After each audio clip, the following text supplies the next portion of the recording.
The bugs are coming, but not in peace. Welcome to Remember 64, where this week we team up to save cute, cuddly tribals around the galaxy. Oh, just look at them. They're just so sweet. I want to take one home. Oh, I just want to cuddle them. I can't wait to have one of my own.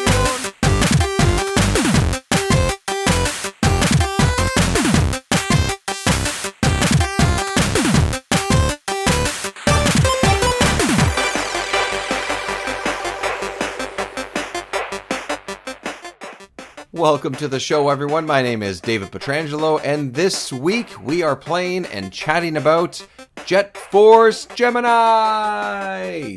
Jiggylookback is back once again on the show. We are going to dig into this classic Rare action-adventure shooter game. Quick note off the top, as per usual, patreon.com/remember64show is where you can support this show as it gets bigger and better. At least, I hope that's what it's doing. For as little as $1 a month, you can help us keep the lights on, so to speak. And a new thing that we are going to be adding momentarily, if you're listening to this in July or August of 2023, the new thing we're adding is any new members at any level can choose to receive a holographic Remember 64 sticker in the mail. All we have to do is get your address and email address, and we will get into contact with you, and we will make that happen. Also, take a look at our YouTube page, Remember-64, where you can watch 2-minute reviews of many of the games that we've covered on this show and some others that we haven't, including a unreleased Glover 2 that never actually came out for the N64, and some long plays of some of the games as well, so you can sit and watch us play Donkey Kong 64 or Force Gemini or other types of games like that, Turok 2, that are in a little bit of a longer play style. And as always, pass us a rating on your podcast app of choice, specifically Apple Podcasts and Spotify. Always much appreciated. And of course, tell your friends, tell your family if they are nerds like us. We want to welcome them to the show. Remember 64 is a very proud member of the Tokyo Beat Podcast Network. Spaceships, magic swords, intergalactic empires, dead gods, and creatures from beyond the moon. What mad universe could contain all these fantastic visions? What Mad Universe is a bi-weekly podcast Delving into the misty origins of sci-fi and fantasy, pop culture and genre tropes. Take a cosmic trip on What Mad Universe podcast, now on the Tokyo Beat Podcast Network. Okay, let's bust out the history books, everyone. I'm learning. We're heading back to October of 1999.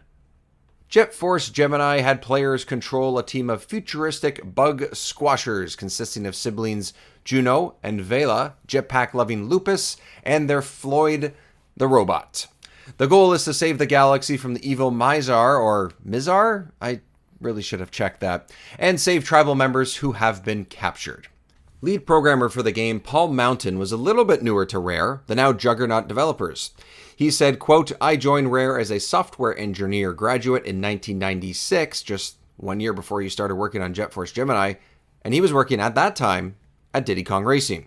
He goes on to say, quote, "In equal measure, the behavior of the bad guys in Force was a mixture of arcade space shooter formations and Quake-style attack and cover mechanics. Super Metroid was also an influence on some areas of the game, such as collecting, upgrading, and unlocking weapons." Throughout the development of Force Gemini, the team described very little interference from Nintendo along the way. Sure, there were suggestions, some checks and balances, and some thumbs up or thumbs down discussions. That happens along the way, fair enough. But the artistic and technological changes that were made were largely done because those working on the title started to really hone in on their skills and show just how far they could push the N64. Now, if you've played the game before, you may or may not like or remember liking the way that it controlled.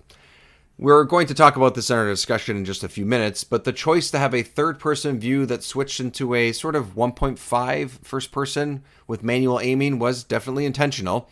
Rare says with the analog stick, it allowed them to create a more precise control scheme for players. And while it might feel a little bit dated, lead artist Lee Musgrave says the difficulty and freedom mixed in were exactly what they were trying to balance. After months of playtesting, other playable characters were added to the roster with their own unique abilities. At first, it was only Juno that you could suit up as. Then his sister came along, and then there was their trusty dog, Lupus. Jet Force Gemini was a hit and flew off store shelves in 1999 and early 2000, with big competition now here from a newly released Sega console in the Dreamcast. The sales weren't necessarily a surprise, but interviews with Rare point to the fact that they were a little bit worried internally. Reviews at the time pointed out that the game really did push the console's limits, but could have taken advantage of the about-to-be-released expansion pack. Now, Rare decided against that because they knew at launch not many players would have it in their hands just yet. A Game Boy Color version of the game was in development by a studio called Bit Studios in 2000, but shortly after was cancelled. The port was expected to have an isometric 2D view. According to a former Rare designer, Martin Wakely, Jet Force Gemini on the Color was, quote, the only occasion I can actually remember Rare outsourcing anything. Well, here's a taste of the opening cutscene. This is an unverified video that was uploaded back in 2016, being played on a Game Boy Advance SP.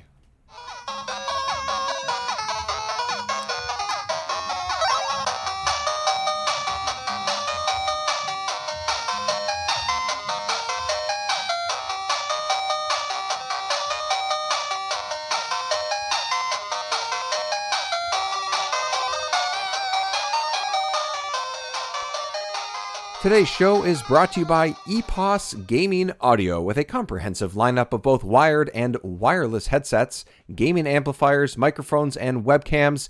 EPOS has everything you need to experience the power of audio. Like their H6 Pro lineup, which features two versions, an open or closed headset. The closed headset allows you to tap into exceptionally detailed audio and seals out ambient noise, while the open version delivers natural, high-fidelity audio with an incredible soundstage. Both headsets include a magnetic, detachable microphone and a sleek design that has no wild RGB configurations, just good design. Listeners can save 15% by visiting www.eposaudio.com/gaming and entering the code EPOSFRIEND15 at checkout.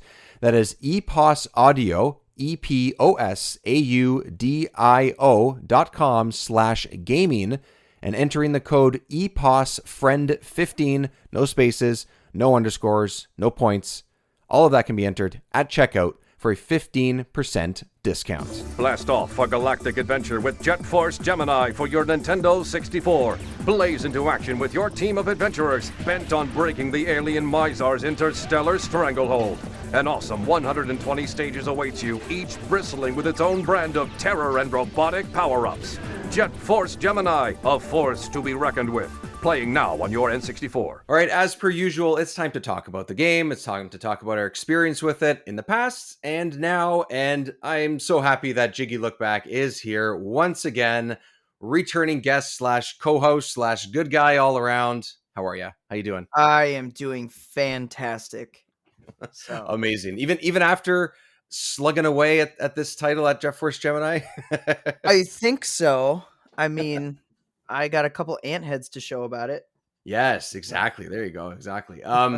So we'll jump in because I think there's a decent amount to talk about with this game. I mean, it's another one of those big tentpole Rare titles, I think, and I don't want to shortchange anything like this because it's a pretty special title. There's a bit of a history to go with it, and did you have a history with this game going back to when you were younger, or is it something again that maybe you played a little bit later or just knew of?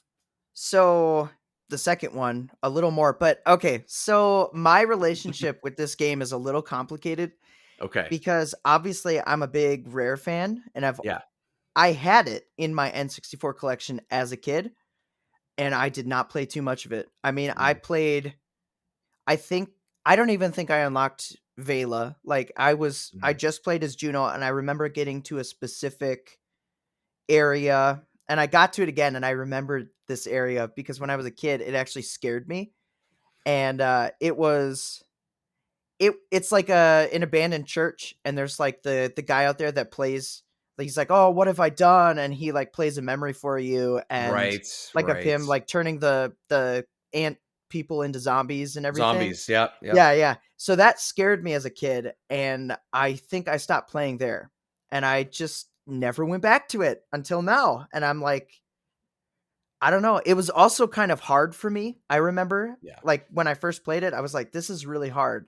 And it wasn't something, and even now I was like, this is really hard. Like, Well, that's not I mean, an uncommon feeling. I think it seems yeah, like online that is, I think they were going for that a little bit. It wasn't supposed to be a walk in the park, but you're not alone. That's for sure. So yeah, it's definitely no Banjo or Conquer that I could pick up and really go through. I mean, there's a lot of thought involved in this game. I feel like even your play style, how you're playing, keeping track of where you are in the level. yeah, I don't know if we want to just get into it. We could start right from the beginning, before we get into the levels, because I really want to talk about the intro and specifically that theme music.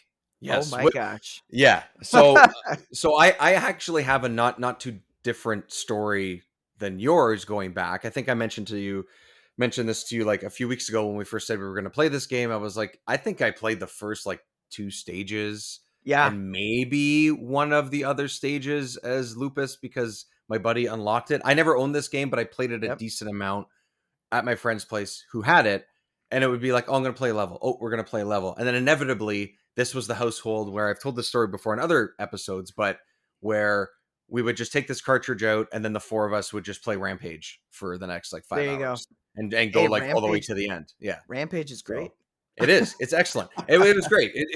We that for whatever reason, it was that group of the four of us that always played Rampage. And then when we went to one of the other guys' houses in this same group of friends, it was GoldenEye and it was the other Mario parties and like things like that. So Yeah. for whatever reason, Rampage took over Jet Force Gemini for us in this one household. But as far as playing through it, not even close. Not even close. I remember, like you said, the music. I still remember like when I hit start or the game booted up and that splash page just comes on where it has the logo and Yeah. them running and stuff. That music, not only do I think it's so well done and it's very like orchestral and very very awesome, I'd say. I immediately it took me back. It took me back immediately. So Mhm. yeah. So you wanted to talk about it. What do you think? So the first thing I wanted to say was, and you probably know this, but the fact that it was first a Conquer soundtrack thing, like it was first a Yes. theme used in Conquer 12 or 12 Tales Conquer 64, which is just a cool little tidbit there. Yeah. But there's actually like people had like the footage of the game, and you can be in the Roman Colosseum, and it plays the Jet Force Gemini theme, and everyone's like, "Wait a Yeah. minute!" Yeah. Like, Hold so on that's now.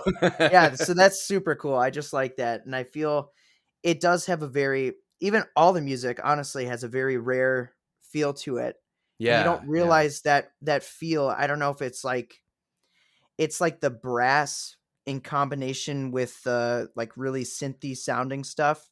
Hmm. Like a lot of Rare music, and actually a lot of the sound effects in this game, I can tell are either reused assets or they're made in a very similar way, because even things like Juno, like walking in lava or something, makes a splashing noise. I'm like, hey, I know that noise. And I'm like, Banjo Kazooie. Like, Yeah. it's the Yeah. same. So I was getting a lot of that, but that theme definitely is iconic. Yeah. And even going further a little bit, but not too much, because there is something else I want to talk about, that like opening screen, the character select screen. Oh, Dude, that yeah. music, that might be top 10 Rare. Like, I even appreciate it. I love the theme song of this game, but Yeah. that character select music, there's something so epic about it. It's dun dun dun dun dun dun dun dun dun dun dun dun dun. And it's like so like Man, Star Warsy, it's exactly what I was gonna say. yeah, It is Star yeah. Wars. It's like It's so Darth good. Vader like coming in, and you're like, oh, dun Yeah. dun Where's the dun lightsabers? dun. Yeah, but it's instead of a dude in a black cape and a big robotic suit, it's a little dog with a machine gun strapped to his back. I So mean, that's just cool. as epic, I would say. Yeah, pretty epic. I mean, yeah. No, it's true because again, when we were messaging back and forth about it, I think you started playing a little bit before me, and you said, "Oh, just be prepared for the character select screen." I did say that, didn't I? And I was like, I was trying to remember it when you said that, because actually, I was when you said that the theme music actually cued in my head pretty similarly to what it is, but not exactly. But it was like, oh yeah, I think I remember what the theme music is. Okay. And then I played, I think later that night or the next morning or something, I started playing it. And yeah, the second you get to, even it's just Juno running on the Yeah. treadmill thing. Like even just that, it's not epic because there's epic things going on. It's just flat out epic shit in your face.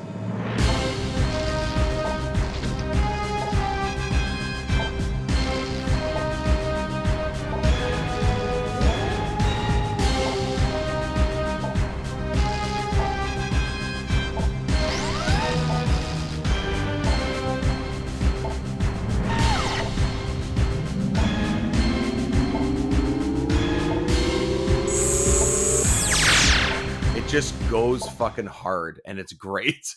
Yeah, it's awesome. And even just the little touches in that menu of like, so you said they're running on treadmills, so every Yeah. character is just running on a treadmill. They pull up a symbol like to the left of them that's supposed to represent them, which honestly I could never keep track of which one was which. Yeah, they look a little too I was like, similar.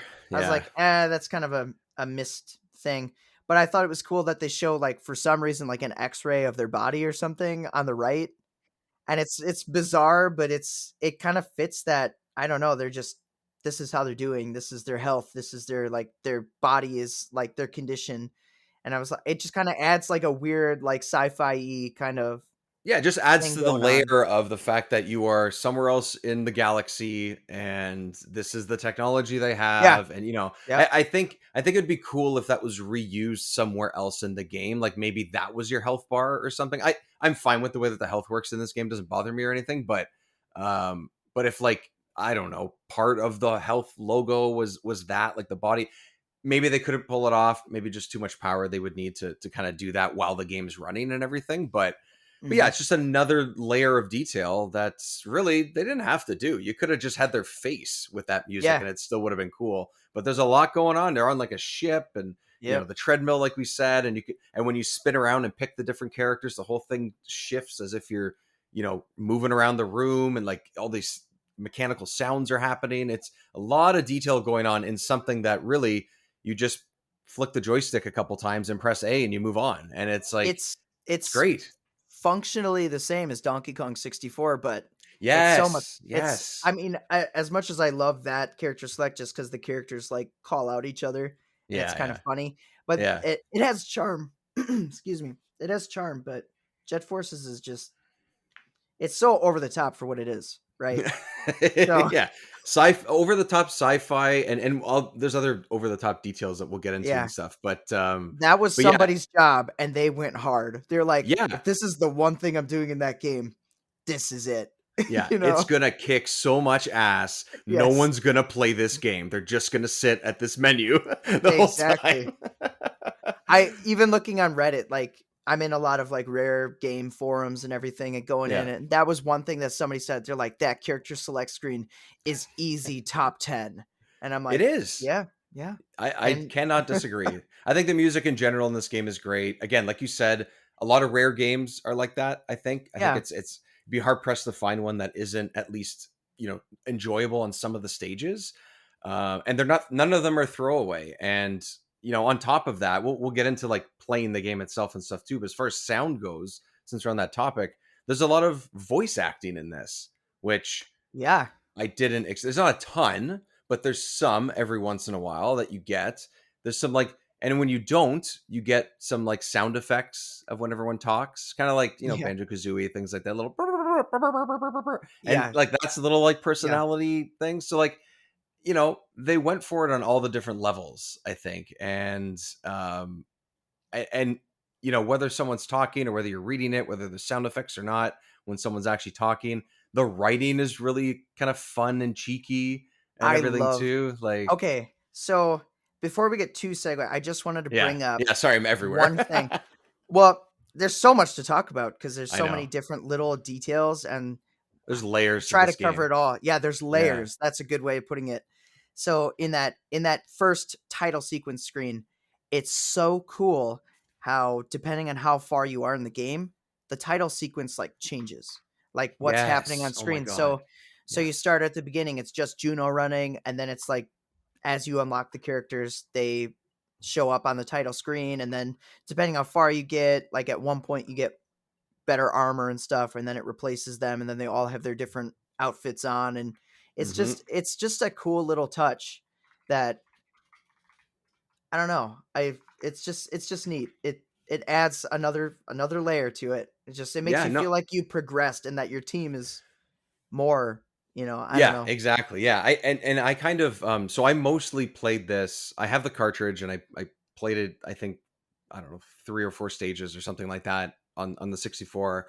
And I was like, I'm gonna try it on the Rare replay because I have that. I have Game Pass and Yeah. it has all these games on it. And I heard it helps with the control scheme, which can be hit and miss depending on how you like the game and everything. But it's not a huge difference, honestly. We'll get into that. But um I didn't remember all that much about that detail that you're talking about with the title screen, because on the Xbox you can just put your Xbox to sleep and the game goes on suspend, and then you can just pick up where you left off. Like you press pause, I'll turn the Xbox off, and that's it. It's basically like Yep. putting your Switch, pressing the power button on your Switch, kind of the same idea, right? Modern consoles, they all have that now. So Yep. I forgot about that, and then I had to restart the Xbox for an update or something like that, and then I opened it back up, and this was like after I had lupus. So this is like, a couple hours later at this point, and they're all on the screen. They're in a different spot. Like one of the other stages is like, yeah, this is great. I forgot about this. Yeah, it's just it's a little thing, but Yeah, it's cool. it was a And has nice an impact. surprise. Yeah, it was a nice surprise. Yeah. Okay. So Yeah, go ahead. Go ahead. I was gonna say, should we move into how the game looks? Because Yeah, let's do it, I'm man. kind of curious. I'm kind of curious of the Rare Replay situation because I only played it on the 64, and there's a couple things, and I'm gonna incorporate performance with the graphics because I feel like Sure. they go hand in hand. Yeah. Yeah. Yeah. I mean, they're like graphically, it's okay to me. Okay. I can't. I've heard people say, "Oh, it's a great looking Rare game," and I'm like, there are some aspects of it I'm like, "Wow, this looks really good," and then other aspects I'm like, "That looks kind of goofy." And the big thing that I couldn't seem to get over, it was particularly with Juno, is his legs when he runs. They're very square, and they move Yeah. in a weird like diagonal, like kind of ice skating look. Oh, I got it. I know exactly what it looks like. Juno runs like Ezra Miller as the Flash. That kind of like ice skating, kind of like, why I guess is he he's got his running arms like that? swinging. Yeah. Yeah. Yeah, Yeah. it's Yeah. like, why That's is he true. running like that? Yeah, it's like I mean, running is a full body experience, but when you watch him run compared to the other characters, yeah, it's like a full body, arms, legs Yeah, kind of looking thing. Yeah, no, that's a good point. It is what he's it is. he's really the only one that. I mean, the other two look fine when they're running. So I don't Oh, know. especially Lupus. Like he doesn't. Yeah, he's There's on he all actually fours. looks pretty good. I think his Yeah, motion and everything is pretty good. Yeah. So as far as the graphics go, I think for the most part, yeah, I like it. I like the design of the yeah, enemies. I think is unique enough and everything. All of that stuff is fine. But that's like art style. That's design. That's not necessarily what the detail is, so to speak. So like I think that like the way things move and everything, like Juno, for example, and Vela too. Vela. I think it's Um, Vela. yeah, yeah. I don't know. I'm questioning myself because I get things wrong sometimes. So The names are crazy. they are. They're Juno, Lupus, Vela. But then the best part is that the tribal leader is named Jeff. yes, and his That's brother's like Bobby or something. Like I don't something like yeah, that. I don't know. Barry, I think. Yeah, Barry, that's it. Yeah, he's like Barry. okay. So Yeah. weird. We'll get into that a little bit later, but Yes, we will. yeah. Yeah, so I think Goofy. yeah, so when I was watching sort of some of the animations and things like that, I think most of the detail seems like all the little grunts, all the little ants are the ones that have the most like Yeah, for sure. distinctive running and stuff. They're kind of hunched over when they run, and then when they shoot, some of them might be propped up a little bit. The guys with the shields use their shields in different ways depending on which one it is. The big guys look different, but they kind of don't move or anything, or at least most of them don't. But then like Juno and Vela are running, and it looks like to me it looks like they're running on ice. Yeah. That's kind of what it Yeah. looked like. Skating. Especially when you're Yeah. strafing. When you're kind of strafing, it's like Their legs move, but their upper body doesn't. So like their Yep. legs turn to the left or the right, but their body's facing forward. And it is what it is. It's Yeah, not a exactly. huge thing, but it does look awkward if you really look at it. I think though that I think for the most part the rest of the game is pretty good. I think I like the way it looked. I don't think it's one of the best, but it's unique, and I think that's why Hmm. it stands out. Is because it definitely does not, based on character design and weapons and stages Hmm. and the way all of that stuff is structured together in the story and how you progress through all these stages and everything. I think that's why it stands out, and Yeah. that's why people might say like, "Oh yeah, this is why this game has its own unique style and all that kind of stuff." So I think that's what it is for me. Is I appreciate that, but as far as the way the colors and the animations and whatever, it's good, but it's not fantastic. So I'm not Yeah. too far off on you. Yeah, Yeah, and I will say that this is one of those games on the N64 that I was like, "Oh my gosh, my shadow's an actual shadow," yeah, which I don't know why I always look for that because I'm so used to like even Ocarina of Time. You have two little things for your feet. Mario 64, it's just a black circle. yep, It's just a thing with platformers you get. And later on in the 64 life, they actually became shadows, and I was like, yeah. I always see that, and I'm like, that's awesome. Yeah, That, it's just one of those added things that they put in, and like one of the reasons why at the time all the sort of the some of the research that I've been doing so far in the game is that you're mentioning performance. There yeah, was performance issues, especially on the console. On the Rare Replay, I think I found some like it's funny. I found some bugs, but nothing that was game breaking and no major sure, performance issues. But that's because now it's been ported over and they've kind of gone over right. the code and whatever, right? But this game definitely could have benefited from having the expansion pack because it really would have given the console a little bit of an extra boost. And I didn't run into any of it, but I spent most of my time playing on Rare Replay. So that's why I Yeah, didn't hit it. So it sounds like yeah, you ran into some stuff. yeah. So no glitches or anything that really held me back, other than like two times I did have my game freeze, which Oh, I it, I'm ne- I don't have that very often on the 64, and I don't like I remember it as a kid happening. It's just a thing yeah. with the console, occasionally like your game would just freeze and stop. And so And there's no way to do anything about it on a console. You just hit the yep, reset button and yep. that's it. I was Yeah. so ticked though because it was during a moment. The last one I remember was during a moment I was trying to collect all the tribals, and I got to like the last one or two, and the game froze, and I was so mad. I had to stop playing for like probably 30-45 minutes because I was just frustrated. I'm like, of Yeah. all times, why couldn't it have happened at the beginning? It had to happen when I Yeah. was close to the end. Oh, So, but that is more of a fluke. That's not telling of the performance of the game. The right, things right. I did encounter were like in rooms where there were a lot of enemies coming at you, or a lot of drones specifically, I think, Hmm. when they would fly at you and the frame rate would dip. And it's not unbearable. It's not like I would say Tui had worse performance issues. Okay. Like, and I love Banjo Tooie, and I totally can get by with those issues that it has. But it's noticeable, and especially I think there's moments, and I could be totally wrong on this. I don't know if the frame rate's unlocked, if it's like they Mm. try to cap it at 30 or keep it consistently around 30, or if sometimes it gets up, because there are moments where there's no enemies. I'm running in a hall or a cave or something, and it seems very smooth, like almost 60 FPS smooth. Like it's very, like it really got up there, and I'm like, wow, this feels great. And then the second enemies show up, it's like, boop, back Like, down. And it's right. not, it's not chugging, but it's definitely like Well, working. it's noticeable. It's noticeable, Yeah, and it also changes the way that your feel for that scene or for right, that instance, right? Like right. even if it wasn't running extra fast or extra smooth or whatever, and it was running normal, and then all of a sudden it chugs down just a little bit, just like Yeah, any other frame rate drop. It's and you want to be precise with your weapon or with your traversal or whatever it is. That makes a difference. yep, It throws you off. You don't feel like you have the feel anymore. That's why people don't like that, and that's why it's unfortunate when it happens. But I didn't run into that stuff. The only thing I ran into was yeah, every once in a while, when you have to kill all the enemies in order to unlock a door, the door wasn't unlocked, but I couldn't see an enemy anywhere. But I could hear one every once in a while, and every once in a while, the little red indicator on the left or the right of my screen would go Yeah. off to tell you that one was like around the corner or just out of sight or whatever. Interesting.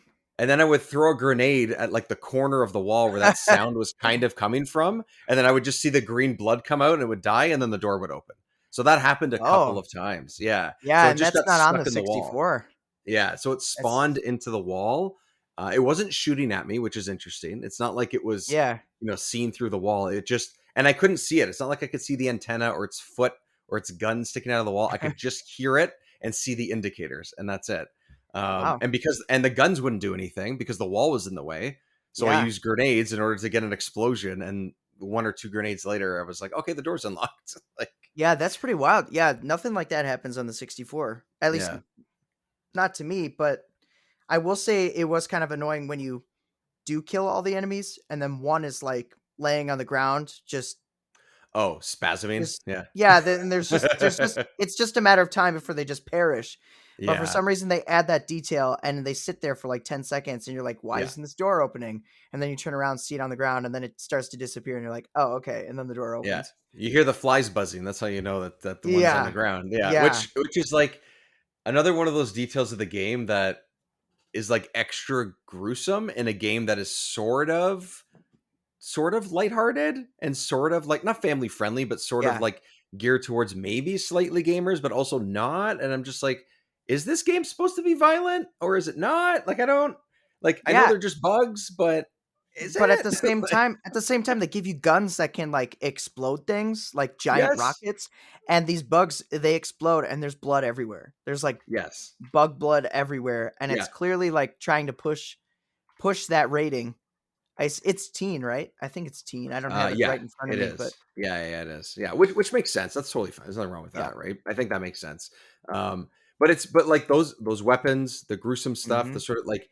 And like when you have like a bunch of enemies that say throw a grenade and it's just like, I'm overwhelmed, I gotta throw something. And even if they don't die, the blood splatter is just like, it's like it's all over everywhere. You. It's everywhere. The sound effect doesn't stop. Like it's just all these details. It's green. They're bugs, like I said, but there's something about that feels this like, this mix of attitude and mix of tone that this game. I don't know what kind of balance they're going for here. Like I've seen a couple like clips and interviews and things like that from even like 15 years ago when people were talking about this game and it was only 10 years old and being like, we wanted to strike this balance and stuff. And I don't know if they struck the balance or if they should have just gone to the full teen or mature side or should have just dumbed it down to be a little bit more child friendly. So it's stuck somewhere in between. I think playing it is totally fine for the way that works, but that balance I think was a little bit off depending on what mission and what area you were in and what weapons you were using. I think also mattered. Yeah, and so getting into it, we're kind of like crossing the line of the gameplay. Yeah, let's do it. Oh yeah. So the gameplay, it's kind of it's not bad, but it's not great either. It's kind of in between. And I don't know what it is on the Rare Replay. Like can you use twin sticks? Is that like, no. So what happens is, and I wrote, so that's one of the reasons why we'll get to this, eventually. Like we're going to be playing GoldenEye on here. 'Cause obviously we are, the version of that on the Xbox, not on the Switch, but on the Xbox is twin sticks. It is modern controls and it's great and it feels great. The game is the same game, but it plays even better. They modernized it. It looks nicer and cleaner and it plays much better. Fantastic. With this, the right-handed joystick, the right joystick or whatever, if you flip your controls, are the C buttons. So it's your strafing, it's your jumping, it's your crouch or crawl or whatever. So instead of using, is it the left bumper or what do you use to aim? No, right bumper to aim? Yeah, right bumper. Yeah. So now it's the left trigger. So that's sort of modernized, I guess. And then shooting is the right trigger. makes sense. That's a little bit natural, but Mm-hmm. it's the same thing where like if you're kind of overwhelmed and you're shooting, especially the guys that are flying in the sky, regardless of which ones they are, it's really hard to stand still and shoot a lot of enemies at once. But it's Yeah. also very difficult to move at the same time because my hands could not move left or right with that right joystick easily without Yeah. jumping, crouching, and aiming at the same time and pressing the trigger. So it's a Yeah. very hard. I really could not wrap, like in a clean way, I could not wrap my head around making that a consistently successful kill or room clear. So it happens sometimes. And when I did, I was like, oh yeah, I did it. But then the next room, I was jumping by accident because the joystick just moves this tiny bit up, or I was Mm-hmm. crouching by accident because it moves slightly down. So it was a little bit unruly, I think. So that part of it on the 64, I actually think works better, even if it's not Interesting. clean. But it actually I thought it would feel better because I'm used to holding an Xbox Yeah. controller Yeah. for the last 20 years. So I thought it would be fine. But because you need the strafing in some way in the game, they had to implement that some way, and they just made the C buttons the joystick. So it's fine, but it made the game more frustrating than it maybe could have been. But I also don't know what the Yeah. solution is because you have to strafe somehow. So Yeah. That's really yeah, interesting because I think actually like movement and the strafing works pretty well on the 64 controller. I It's agree. really the part that's okay, so there's two facets that make it frustrating. And the first thing is aiming with the stick is very difficult when you go into so when you're running, you basically have like an auto lock on that you can kind of just blast away Yeah, and if you're close it'll shoot. enough, yeah, it'll Yeah. shoot. Yeah. But if a drone's flying, for example, or heaven forbid, a freaking sniper sitting in a tree, you gotta go into this manual mode by hitting the R button, and then when Yeah. you do, you aim with the stick, and the stick is just so like the sensitivity.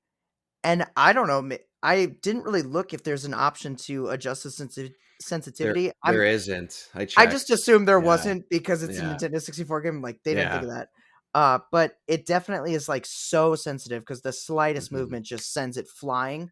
Yeah. And it's like I said, it's not bad, it's not unbearable, but it's definitely something that takes a lot of getting used to Mhm. because it's not ideal. No, it's But not. And certain weapons you realize will work better in certain situations, which yeah, just in general is what happens with shooters. That's totally fine. yeah, Um, but I tended to use some of the same weapons over and over yeah. again because I could Okay, control them better, let's see. Let's see. So What weapon did you use the most? Be honest, because it's probably the same one I did. it's the machine gun. Yeah, it's the machine gun. It's got to Yeah. be the machine gun, I right? just Like yeah. it They just has set to you be. up. They set you up. It's like the machine gun's clearly the best gun of the game, followed by maybe the tri rockets, I would say. Yeah, I was because Just they're pretty strong. They have a blast radius at least a little bit. yeah. Um, And some of you it, can just boom, boom, boom, boom, boom, boom, boom, just keep it going. yeah, and when you get the Definitely like, for bosses. yeah, for bosses it's great. But when you get the like up to like 20-25 shots with the tri rockets, it's pretty sweet because you don't have to worry about only having 5 or 10 bullets and not being able to Right. like make Right. that Right. work, Right. right? And then with the machine gun, for the most part, you get up to 100 to 200 to 250 shots pretty easily, or pretty quickly within like a few stages for each character. Yeah. And then you're pretty comfortable with it, but like anything that's flying in the sky, unless it was like moving really fast or unless it was really far away, it was the machine gun every time. Yeah. Because I don't care if I missed 70% of the bullets, as long as one or two hit them, they were going to drop, and that's all I needed. I just needed to get them out of my way. Yeah. So, I think like, I think for that particular instance, like the drones flying, yeah, the machine gun's great. I also think the pistol actually works fairly well as a backup that you can yeah, just kind of yeah, kind of do a line and just keep firing and just boom, boom, boom, boom, boom, boom, boom. yeah. It's just obviously more limited than the machine gun.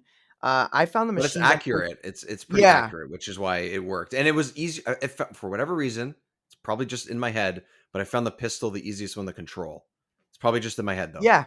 No, I think there's something to that. I think it's the rate of fire, and you feel like you want to just one shot it. So you Yeah. kind of line up your shot first. Similar with the sniper, except the sniper Sniper. has Yeah. just way less ammo. Yeah, it needs more shots.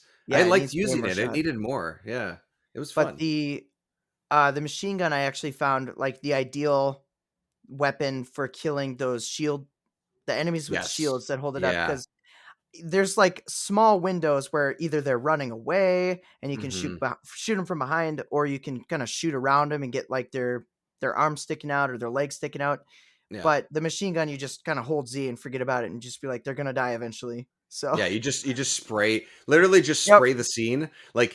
Working in media like I do, when someone goes to a crime scene or goes to a crash or yep. something like that, and you're there after it happens and they're kind of cleaning up the area or whatever, the camera guy says, "I sprayed the scene," which means he just took a scan of the whole Yeah, thing, took a couple shots. Basically, I'd walk into a room if they had shields with the machine gun, like you're saying, and I would spray the scene. there you That's go. what I would do. And there would be There you dead go. bodies there, just like there might be at a crime scene. So, Yep. It's it's just that machine gun. It's the yeah, best overall weapon. It's used for a lot of different things, and coincidentally, I think maybe the shotgun is the worst weapon. yeah, I I'm I trying to really think. wanted to use it Yeah, more, and it's cool because just like any other shotgun, when you get close, it's effective. I thought it was going to be good against the guys with the shields at like a sort of medium distance because it would spray a little bit, but it did nah, nothing against those guys. And I tended to use it maybe against some of the bigger guys on the stages, not bosses, but the yeah, bigger guys sometimes, and maybe for the regular ants. But then, yeah, it was not. yeah, I'm with you. It was disappointing. yeah, and you can charge it up, right? So Yes, which is a when cool you idea, but I don't it's know. really, I think the best use case is if you're out of ammo of everything else and it's all you have. But um just like those big enemies that kind of stand still and you can really Yeah, line up your shot and then maybe yeah, drop a couple hits. yeah, But even bosses that are similar to that kind of just tanks and take a lot of hits, you still don't really want to use it. yeah. It Um, was one of the last resorts. You're right. but Yeah, it is really cool that they give you such a wide array of weapons and things. Like you have grenades, you have remote mines. Granted, you really don't use a lot of those. Like yeah. they're really, if you run out of ammo, like it's just, oh, another thing to have ammo for if I need It, it. it's in a If panic. if That's my really what machine gun it runs out of ammo, I can use something else. is. Uh, Spray the scene in a different way. That's yeah, just start exactly. tossing grenades. Grenades, I grenades. like the way that the grenades kind of work. You can kind of throw them higher. It's not like it's a standard just hey, throw Right? it forward and that's it. So like you can aim them. You can kind of bounce them off a wall. You can shoot enemy grenades out of the sky, like when That's they throw cool. them at you, which is Yep. so cool. Which I did by accident a couple times. I was like, whoa, what just exploded? Did someone shoot a rocket at Yeah. me? And I If you're realized I accurate, shot a grenade. Yeah, you're I mean it accurate, was get them in their hand before they even throw it. it's But so cool, it's and then they satisfying. drop it. It's great. Those little details are really cool and stuff. The But the yeah, I one think I'm with thing you on the grenades and the and the one weapons. thing Yeah. about those grenades though, and just things that create explosions, you can actually kill the tribals, which are something that you Yes. want to collect, Yes. and you actually need to collect. So Yes. it kind of makes you want to be careful with how you use rockets or grenades or things like that in the game, which is kind of a bummer. I don't know if I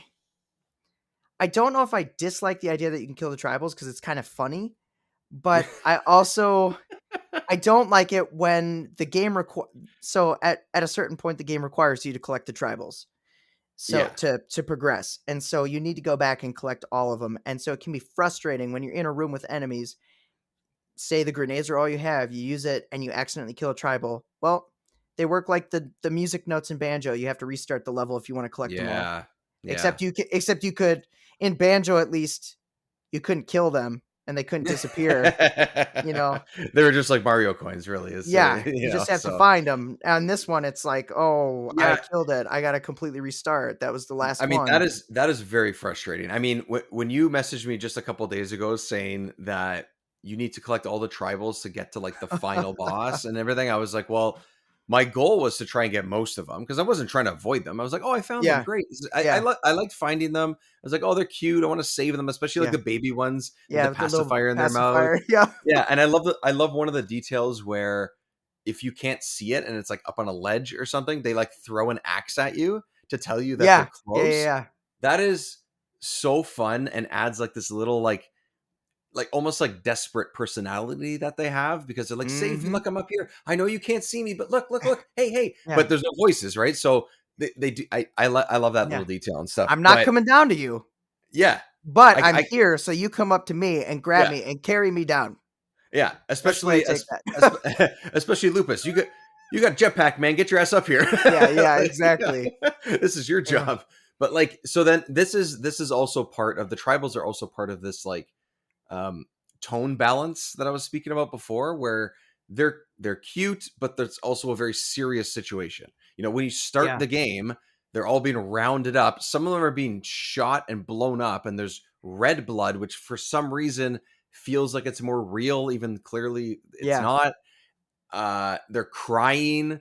Like, there's all these tonal things in there that are very adult, but they look cute. The sound effect when you save them is cute. There's this sort of like friendly mentality to it. And I don't know if because I'm in Canada and I know that in the US, this show may or may not have reached a lot of people, but I don't know if you know the show Fraggle Rock or the franchise of Fraggle Rock at all. It's puppets from the Henson Company. So same.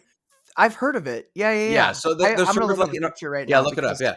So they're sort of like in a forest. It's sort of like foresty, hippie looking Muppets is kind of what it is. Yes. And yes. Yeah. And I used to watch it as a kid, and it was sort of like this just before you're a teenager type of mentality and jokes and stuff in it. So as a kid, it was like, oh, I'm just watching different Muppets.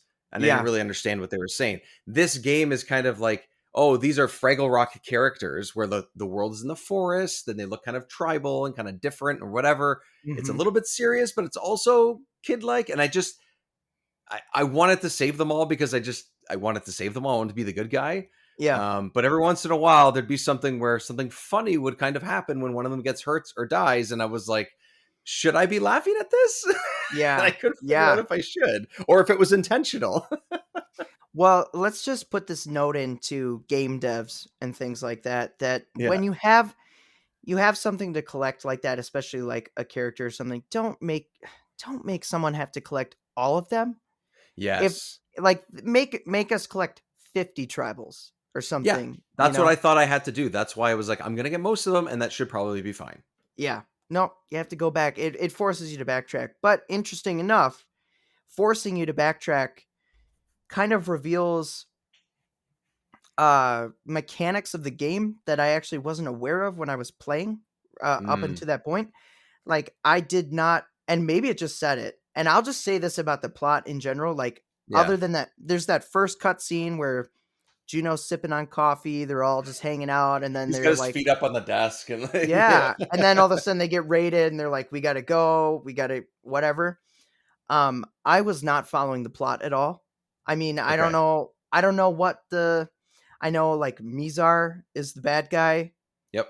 And but this is stuff that I learned because I played the game and I like sat through like later. I was paying more attention. Right. But at the beginning, like, I don't know why it was hard for me to follow. It's like, It's not overly complicated, yeah. It's like, okay, we're some sort of space crew. There's alien insectoids. Why are they attacking us? I was like, I didn't get that. I didn't get that we were the last remnant of a like police force of the galaxy. Space Force, yeah, whatever. Exactly. Yeah. I didn't get that. I was just like, why are they attacking us? This makes no sense. And then we get to this island and the guy asks for help and Juno's like, yeah, of course. And I'm just like, that sounds like his problem. It doesn't, I mean, like, I mean, definitely, if I was in that situation, my first priority would be to find my sister, who is apparently my twin sister, which I also didn't pick up on. They don't I'd be like, find my sister and find my dog would be my first priority. And which it kind of is, but then I'm like, okay, and if I see these guys, I'll try to help them, but I'm not gonna, I'm sorry, but but like, I don't need to find your pants, man. Like, that was my favorite mission of this game, though. I'm not gonna lie, I was laughing so hard. I'm like, that is such a rare thing. Like, that is such a rare games. So like, he's like, I was so scared and they took my pants, and then you have to go like climb the tree, like in the next area, and they're like, they just chucked him up there, and that was so funny. That mission was I wrote that mission in my notes to talk about because I was like, That was It's so hilarious. good, and it was so It's random. it's so silly. The only thing about that, and this is a design choice or it's limitations of the game or the Yeah. console or the cartridge, whatever, is like when you picked something like that up, I didn't know what I was picking up. It just made a sound to tell me that I picked something up that was good because it was high pitched. I was like, oh, okay. Okay. Yeah. What do I do? Where I can't check. I mean, I can check Yeah. to kind of, Yeah. but it would be good if it was one of those things that you needed like that in order to progress. Really, it would be good to have like a little indicator near your health bar or something Yeah. that Yep. looked like, a dude's pants or something, like just anything. It didn't have to have a fancy graphic. It could literally just be the word pants. And I'd be like, okay, great. I got the guy's Yeah. pants. Like I just got something. pants. Sweet, I Yeah. got pants. Can I customize my character now? Like, just Yeah, I anything. see I did the reverse. I talked to the guy first and got the mission, and I was like, "Oh, that's funny." And then I was like, "Where do I find these?" I almost wish I found them first, because then I would have been like, "What did I just grab?" You know? Yeah, It's that's what like, it was. I was like, oh, there's something in that tree. I'm gonna pick it up. Maybe it's not a weapon, but maybe it's whatever, yep, some sort of thing. And yeah, and then the guy's just like, thanks for returning my pants. I was like, cool. I mean, it looks like you're wearing yeah, pants, so I don't know what the problem is, but okay. yeah. And like branching off to finish the thought of the different mechanics. Yeah. So once you reach a point, you get armor that lets you have a jetpack, but that's Yes. besides the point. That's actually not what I was going to bring up. I didn't know that each character had their own specific thing that different. Like in my mind, when I was playing as Juno and I switched to Vela, I'm like, well, Vela's just Juno, but a little bit faster, and I just find her like I was having more fun playing as Vela than Juno, and then Lupus But they even more feel the same. so. They feel the same. They They feel feel pretty pretty much the pretty same, and I'm similar. like, Yeah. why would I want to play as Juno when I can play as Vela, and why would I want to play as Vela when I can play as Lupus? Because Yes. he can fly. I Only to agree. realize that Vela can swim. I'm like, okay, well Vela has even more value, and Yep. then Lupus can fly. So I was kind of like torn between those two. I'm like, okay, well this one's more for exploring. This one's like gonna help me in the level. And then I found out later Juno can walk in lava, and there was a very specific. I think it's actually Mizar's palace Yeah, there's lava in or there. Yeah. something. There's lava in Yeah. there, but I didn't Yeah. know that Juno could walk on lava. So Same. I found the secret hole that I went down, Yeah. and then I'm going through all the tunnels, and I'm like, how do I leave? I'm like, I was literally stuck for like solid 45 minutes, and I just kept going. I'm like, I've been in this tunnel before, and I kept looking, and finally I'm like, okay, I cave. I gotta look it up. I'm like, how do I leave Mizar's palace, Juno, walk through? Yeah. And then I found this lobby thing, and it was like, oh, leave on the lava. And then I was like, what? Why would I you can assume walk that? on lava? I can Yeah. walk on lava? I didn't even attempt to do it, because when I was particularly I think it was Lupus, I flew over that lava Yeah. to get Yeah. to that bottom section.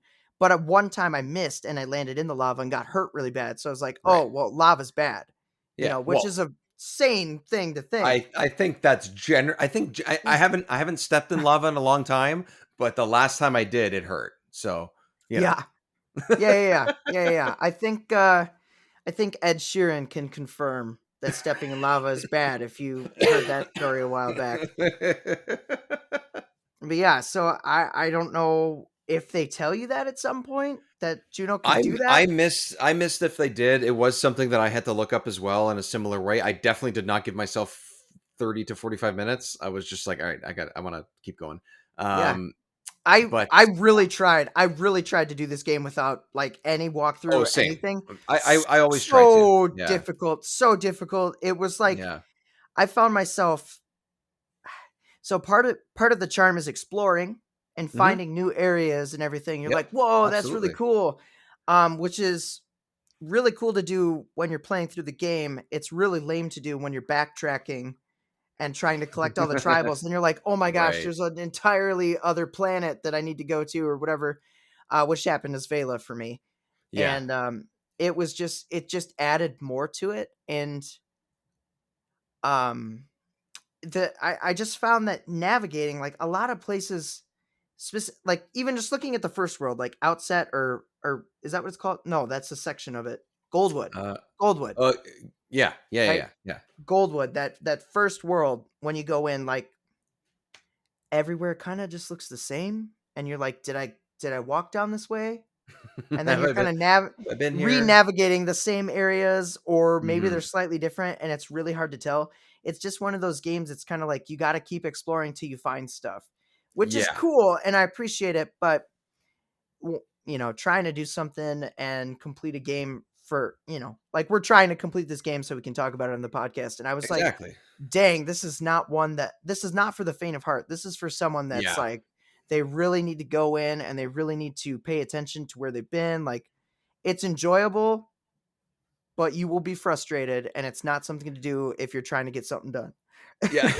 Yeah, and that's the other thing is like getting something done is kind of a way to put it too, because for me games like this or a lot of open world games nowadays, Hmm. especially, look, I love the Spider-Man games, I love the Horizon games. They're fantastic games. But if I put that thing down for a few weeks and I was kind of in the middle of a region, even if I wasn't in a main quest, and I was like, I kind of had an idea of what my path would be for the next couple of hours, I find myself to be overwhelmed, even though I shouldn't be, because there's just Mm. everything looks unfamiliar suddenly, even though I've Yes. been in Yeah. that area for so long. And with this, if I put it down and picked it back up, even if I was playing on Rare Replay and I just hit play again and immediately went back, I was like, why am I in this hallway again? Yeah. What am I? Was I Yep. supposed to go left or right here? It kind of looks the same. This is a 64 thing. It's not really just this game, because textures and all that kind of stuff can only go so far. So it's kind of the generation of games. So I don't blame this game specifically for that, but it definitely is a problem when you're going through like the palace, for example, and especially as in some of the Juno sections, like was the first time that I went there, Hmm. it was like I feel like I'm running down this hallway 17 times. Yeah. And some of the items, like the coins, respawn when you Yes. go That back. doesn't help. So I'm just like, well, I think I've been here. I think there was 4 coins down this hallway, but Yeah. maybe it's slightly different. So I, it's deeper than I expected the game to be, and it's longer than I expected it to be, but some of it feels like just design and all of that. But all of this stuff that we're saying, it's still fun to play though. Like Yeah. I still had a good time going in and shooting all these ants and baddies, the small details that we're talking about, like you mentioned, like right off the top, like little things like collecting the ants' heads, like those types of things were just like, I forgot that was a thing, and I started picking them up, and it's like, oh, you collected this many in this stage. Oh, you set a new record or whatever when you Yeah. check back, Yeah. and all that stuff's, it's fun. There's all these They little also details unlock that, cheats, if you didn't know that. yes, exactly, yeah. I didn't at first. I was I wondering why I was didn't. collecting these things. Same. I was like, why can I collect these? I didn't Is really it a notice I was currency? collecting Like, them until later. I was like, is there a shop or something that I go to? Which the right? shop, the dialogue, like another one of Yeah, those, like when you're ending, so it's like, get cheeky. away, you ugly thing, or Yeah. like just so When you want to close and walk away from the shop, yeah, they your yeah, character basically says like, you're gross and freaky, I'm getting out of here. It's like, yeah. couldn't you just like walk away not saying anything? Like, didn't your mom teach you not to say anything bad if you don't have anything else to say? You know what I mean? Like, just walk away or just say Mm-hmm. bye. Like, just Mm-hmm. why? It was so weird. It's so funny. Also, the shop Speaking is of, like, okay, it's not, yeah, yeah. it's fine. There's no. I used the shop maybe twice, Yeah, the whole same. thing, and it Yeah. was Well, you have just to to fill. find it first. Yeah, it was just to fill my ammo too. Yeah, It wasn't like exactly. I I I don't think I ever got a game over. So I don't know if there's any game No, me over neither. splash screen or anything. Me Like neither. they give you like 2 tries every level, right? Or 3 Two or tries? two or three, but sometimes it's in separate sections of the level, Right. right? So I think you'll they give you 3, and then they give you 2 like retries, but they start you off like you have 3 lives total. yeah, per So, like planet, I guess you could call it. yeah. Yeah. And yeah, like things got close sometimes, but it's does a pretty good job of balancing like losing health and picking it up and those Yeah. types. I found like a couple times I died, especially on bosses and stuff, which were mostly pretty good, but that's usually where I lost my lives, Yeah. was on the bosses. They Yeah. were they were pretty good. I don't know. I don't know if there was one that stood out to you the most, or So, I'll tell you which one I hated. yes. Um so I really hated it's like two grasshopper looking dudes. There's two of Yes. them, and they Yeah, jump they're at you. for like praying mantis looking things. I think that's Yeah, what they are. yeah, Yeah. and praying mantis because they have the arms. Yeah. I freaking hated those because they. So the thing about this game is when you're locked in a boss battle, you only move side to side, and then you rely Right. like just on aiming. So it fundamentally changes the gameplay right there. So that's where the Um, controls on the Xbox actually worked better, was because I yeah, didn't have to worry about, anyways. Yeah. So it yeah, actually that worked better makes that way sense. for me. Yeah. But like the first boss is kind of, I mean, if I'm remembering right, that may not be the first boss. I'm thinking of like it's like a bee drill or Yeah. a Yeah. Yeah. Yeah. from Yep. but Yep. And then the second one is like looks like you're in like a sewer tunnel. And then I think it's the mantis guys after that. I think that's the order. yeah. Yeah. Yeah, and the mantis guys, they have multiple. So it's not like you can just shoot at it and damage it. You have to Yeah. hit specific areas of it, and I think that just coincides with the aiming mechanics, but also at the same time, I don't think you can always just hit it. You have to time it. At a So you certain hit certain at a point in certain time. time. Yep. And that is what frustrated me because Yeah. I would you'd like highlight it with the reticle, and then once it turned red, that was kind of your cue to lock in and shoot. And it made that And sound effect, that like blinking yeah, sound effect thing. That's how you yeah. knew when to do it. And Yeah. so for anybody wondering, okay, this is kind of my little tidbit.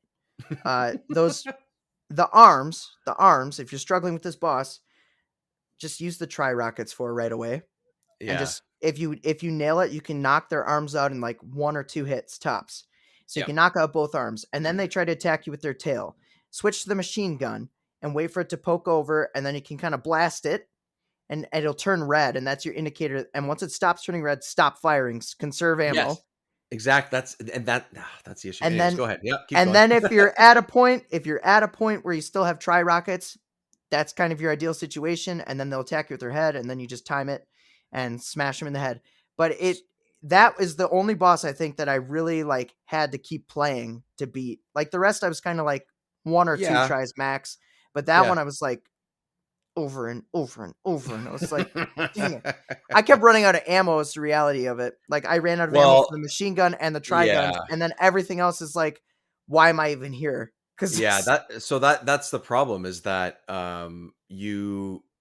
if you don't know that you have to shoot things at a particular time, which is the case for at least one of the other bosses before that, but they have larger hitboxes, they're not moving as fast, they're not jumping around as much as these guys are, so it is less frustrating. But I did find between the tri rockets and the homing missiles, as long as you had a decent amount of those, excuse me, as long as you have the homing missiles, the lock on the homing missile, as long as you have that gun still oh pulled out, yeah, stays on where it needs to shoot.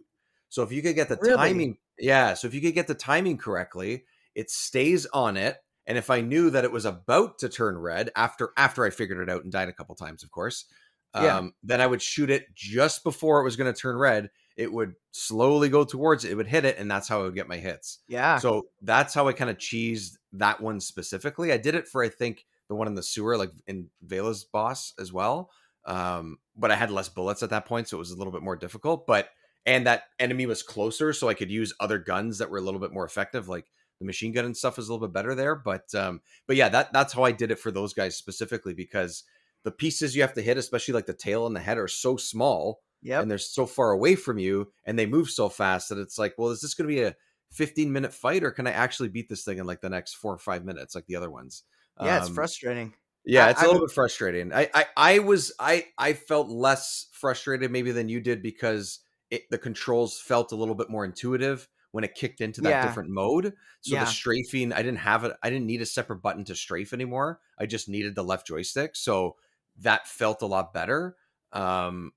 But it was, or sorry, I didn't need to press the other trigger in order to aim. The reticle was always up, right? So it was one less thing that I needed to use. Did you strafe and run like constantly, or did using the Xbox controller kind of hinder that? Because every time I was running forward, I wasn't running forward. I was holding the C button like to the side, so I'd always be running like forward, right. I'd almost be always running diagonally rather On than an angle, straight. yeah. Yeah. So that's what I remember always doing as a kid.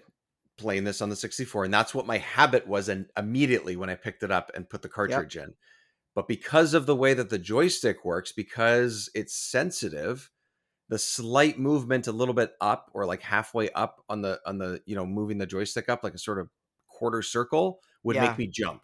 Yeah. Okay. So it was a lot harder to do that. So the Mm, strafing was not as beneficial as the game probably wants it to be. Like the game yeah. wants you to be strafing because it's a better way to avoid like the snipers, like you were saying, Yep. and all that. Like that is key to avoiding a lot of those shots that are hard to hit from a distance.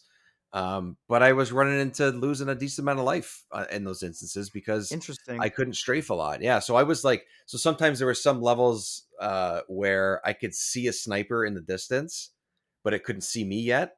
And I pulled Gotcha. out, and this is even before I had the sniper rifle. I'd pull out the pistol and just get the reticle enough to hit the snipers because they only take one bullet or one Yep. laser.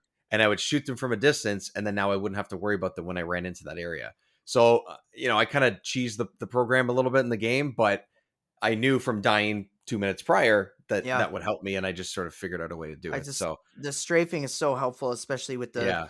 with the drones coming in because they're Yes. often in a line, and so I just aim in one spot, and then I just hold the joystick and strafe to the right and just keep firing, and it was just like Yeah. you just go down the line, mauling them, and Yeah. it was good. Yeah. So just pushing us forward a little bit, I think we Yeah. talked about quite a bit of the game. There is a little bonus character you get added to your team, which is Floyd the robot. Yeah. Uh, Floyd. What a name. Great name. what a name! Great name for a robot. Yeah, and so he joins your team, and you have to find the parts, and that's cool. Yeah. And then Mizar is the big bad of the game, Yes. and We have to get to this to the yeah. big bad and the whole. Go ahead. I'm gonna let you carry this. Yeah. So I'll just say, at first you fight it, and you beat Mizar's palace. You have to get all three of your squad members to Mizar's lobby and his palace to unlock the boss fight, which is a feat because every character you have to progress through a certain amount of worlds to all meet up and be on the same world, which Yeah. is kind of an interesting way to do it. I I, liked that their I stories were like different, that. but I like that. Yeah, I like that the paths were different. You weren't playing the exact same stages just because they're different characters and could swim or apparently walk on yeah, lava or fly. Uh, you're still playing different stages, different perspectives or whatever, and then you're meet. Like I like that. I mean that made the game definitely feel more epic and big. hmm To a way that I didn't remember because, like we discussed earlier, we never really played through the entirety of it or anything. So, yeah. Anyways, yeah, and it's just one of those things that it does make backtracking a nightmare, but that's besides the point. yeah, that's true. Um, That's true. I think the thing that makes it a nightmare really is you backtrack to certain areas and you have to figure out what character you need for that area to complete it. Right. So, like, if you go back to Juno's first level, it might not be Juno that can get all the tribals. It might be Vela, or it might be Lupus. And you Yeah. have to be selective and kind of like, but you may not know that until you're like 10 tribals in and you need one more. And that one is like above you and only Lupus can hover over to it. Yeah. It's a little frustrating. It's not make or break. If you have a guide, it's probably a lot easier.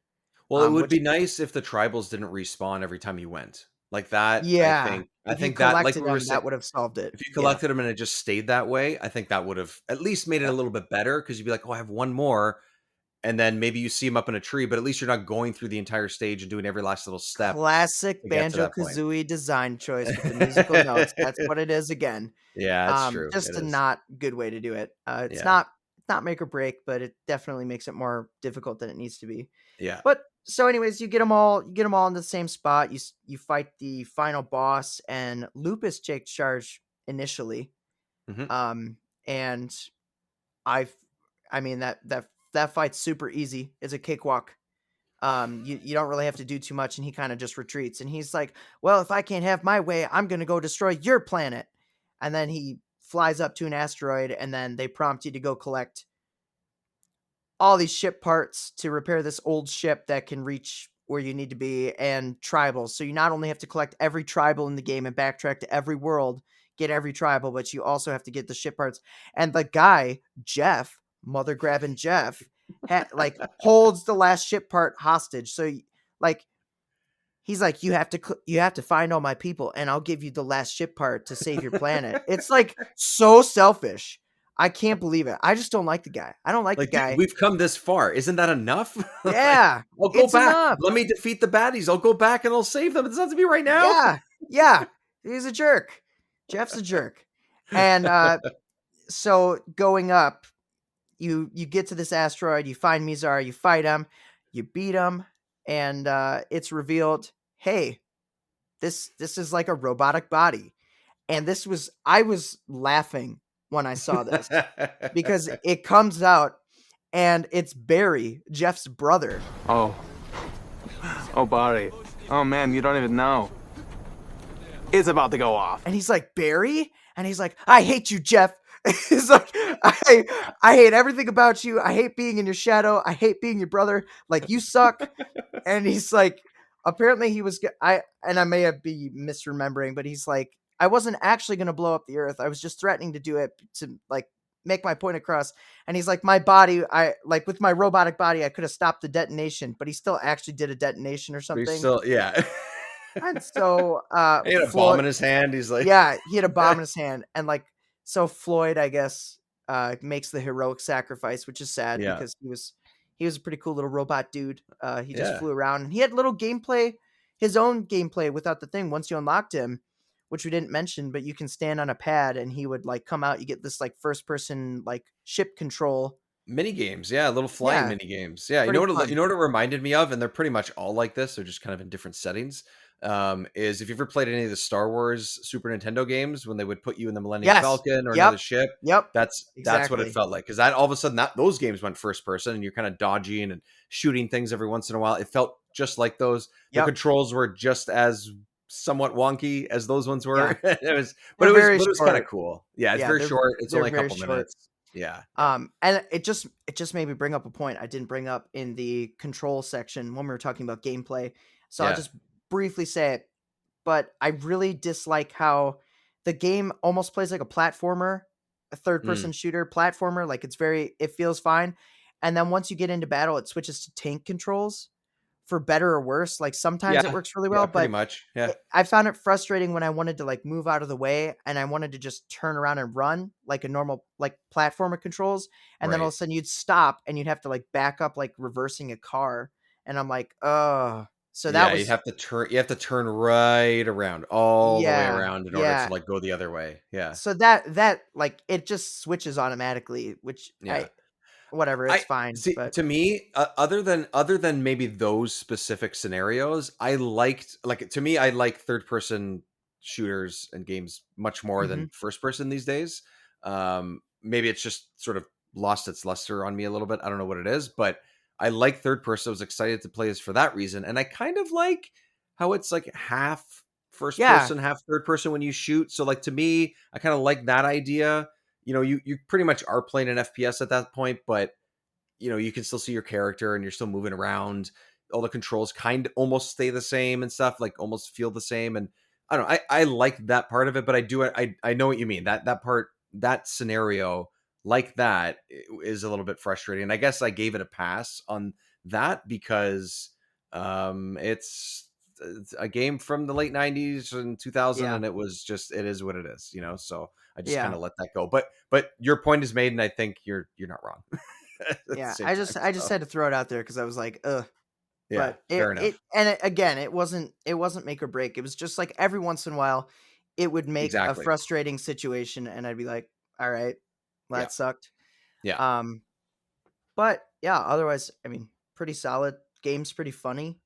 It is pretty funny. And we mentioned Star Wars earlier, just as we were talking about the ending. The ending of this is 100% Star Wars because they all walk into this big auditorium. They get a medal. They get a medal. All the other, fighters, which apparently there's other fighters. So let's see more Jet Force stories, please. And they get a medal, and then like the ships are flying over top and all this stuff. And I was just like, oh, this is great. So I didn't play any of this very ending fight or anything because I didn't get all the tribals. I just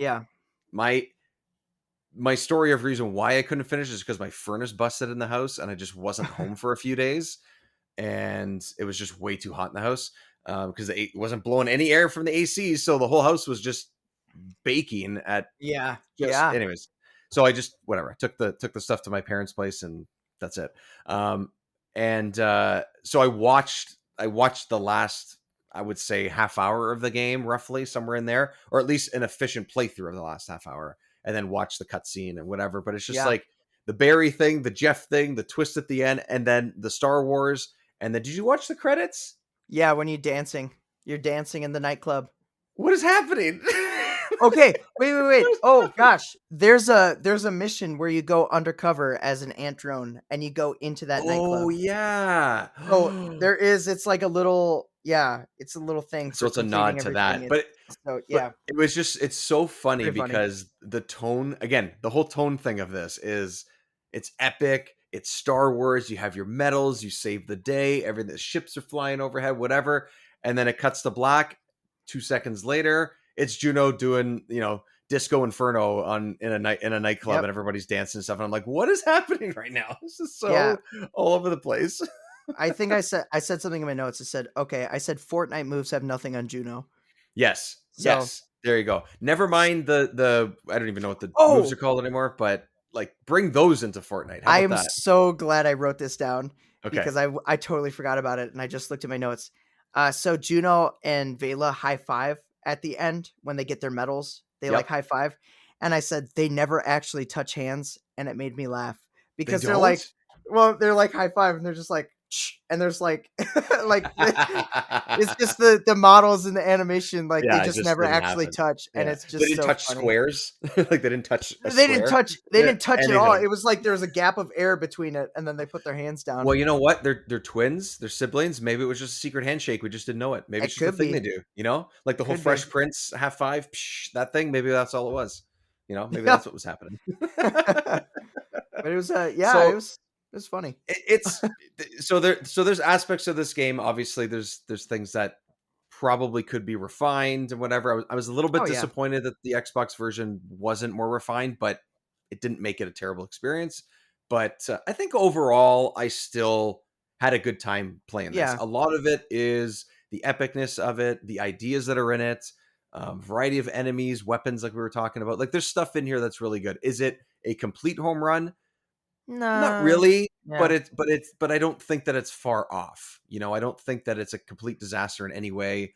And there's some fun to be had, but definitely expect to, I think you mentioned it earlier, to dig into this a little bit more than maybe you would have expected. I think Yeah. you're definitely going to have to sink a lot more time into this, even if you do what I do and don't complete the entire game and get all the tribals. There's still a lot to do and a lot of fun to be had. And then, Mhm. you know what? If you can't find them all like I did, I was fine with watching the ending and stuff. It happens. You can't finish everything, and you can't spend your whole life playing one game for a month and stuff. But I think it was a good time. I still think I really enjoyed it. I still recommend it. Just be prepared for Mhm. some of the things that we were talking about. That's If all. I had to give it a number, because I'm a give it a number kind of a person, I'd probably give Yeah. it like a 7.5 out of 10. Yeah, 'cause I think I'm on the same page. It was Yep. it was good. It wasn't great. It was definitely the reviews at the times. A lot of like kind of B plus was kind of the sentiment going around, like Yep. 80s out of 100, stuff like that. And I'd say that's I'm probably more in the C plus territory, maybe leaning toward B minus. I think Yep. there's a lot of elements of it that make it good. I think like graphics are decent, the music's phenomenal, the story's fine, the gameplay is sometimes clunky but overall fun. Yeah. It's just not perfect. It's not as refined, but you'll have a good time playing it, except for the part where you're like, "Oh my gosh, I have to collect everything to finish the game." Yeah. Which That's not great. That's just a little frustrating to me. Yeah. And for that's what brings it to, like, if it didn't have that, I'd probably give it an 8 because it's Well, enjoyable. No, but I think it makes a difference. I think it absolutely makes a difference for sure, Yeah. because you don't feel, in some ways it feels like you're not wasting your time, but it feels like what you've done up until that point, even though you didn't complete it, feels less than when it Yeah. shouldn't. Yeah. So I think that there's something to that for sure. I think you're onto something. And I, once you told me that I had to collect all of them, I know I wasn't close. Mhm.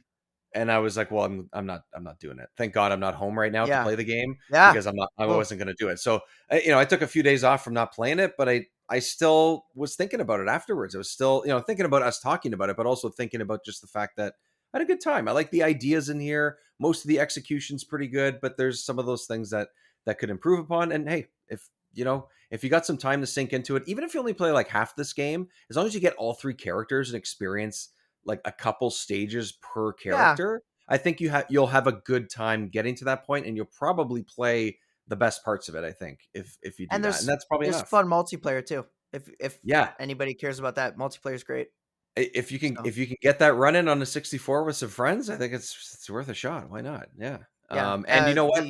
I still recommend. Cool. Yeah. Yes. Exactly. I still recommend. I mean, I think the controls feel, which is crazy to say because normally this wouldn't be the case, but the controls feel better on the 64. But I still think it's worth picking it up on the Xbox controller if you have Game Pass. It's on Rare Replay, or if you have an older Xbox generation. Mm-hmm. Pick it up. This game and all the other ones on it are well worth the price of admission, I would say. So, yeah, that's right. That's Jet Force Gemini, everybody. We beat it to the ground, just like or we cut the head off Jet Force Gemini, like all the ants that we collected, and I don't know, whatever the term. I don't know what it is. We blew them up into little bloody pieces across the world. We picked it up by the head and we said, "Here, world, we're not collecting the rest of these tribals. We're done. We're done. We're going to YouTube." Yeah, exactly. Actually, perfect transition, which is exactly what professionals do. They mention their transitions and segues. Sir, you are a monster on YouTube. Let's let everybody know what you're doing lately and where they can find you. Well, you can find me. I got all my socials. I've got a YouTube, I've got a TikTok, I've got a Twitter, I've got an Instagram. YouTube's my main thing. TikTok probably secondary, followed by Twitter, and then Instagram. Feel free to follow me on all of those. I am pretty active, but YouTube is my bread and butter.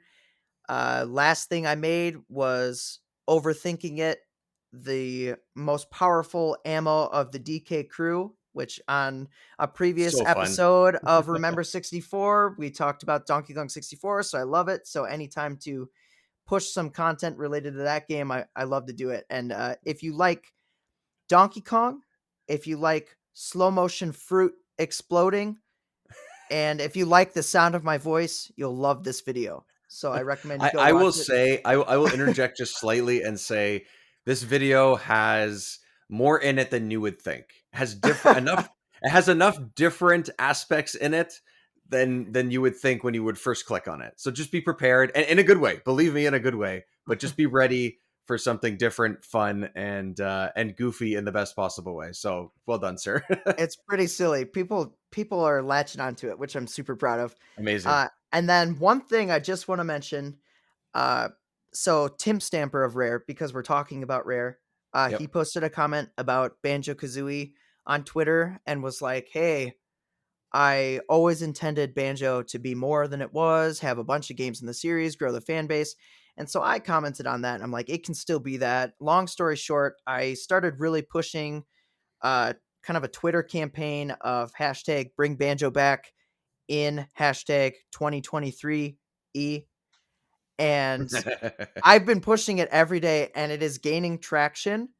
So if you love Banjo and you love Rare, all I'm asking, go on Twitter, make a post your favorite memory about Banjo, Rareware, anything, any content you have. If you have figures, if you have art, if you love the music, like anything. Pictures of your collection. Pictures of your collection. Post it out there.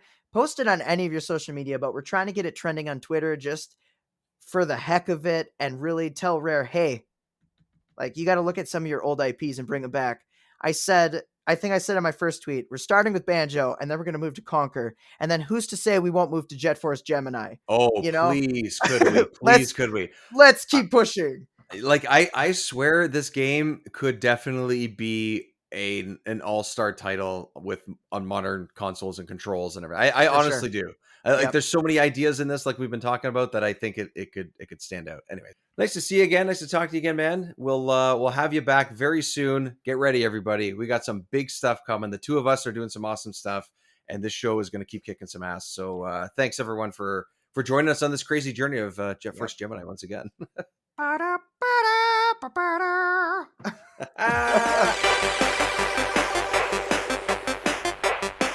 Thanks again, everyone, for joining us on this adventure of Force Gemini and Remember 64. Jiggylookback will be back soon on the show. He's going to be here a little bit more often, and we're going to play some awesome games and maybe some not so awesome games. Hey, it's the N64. You get a real mixed bag. Some really exciting titles with him and with other guests coming up. So if you're listening to this on this release, I hope you stick with us and hope that you enjoy what we're doing here at Remember 64. As always, if you want to give us a rating on your podcast app of choice, that would be lovely. Much, much appreciated. And if you want to support the show on Patreon, patreon.com/Remember64show. And if you heard me at the beginning of the episode, you'll know that now we have a little bit of a bonus coming your way. A limited supply, but we do have some holographic Remember 64 logo stickers that can be yours for free if you sign up to the Patreon. All right, everybody, thanks so much for joining me. We'll see you next time on Remember 64.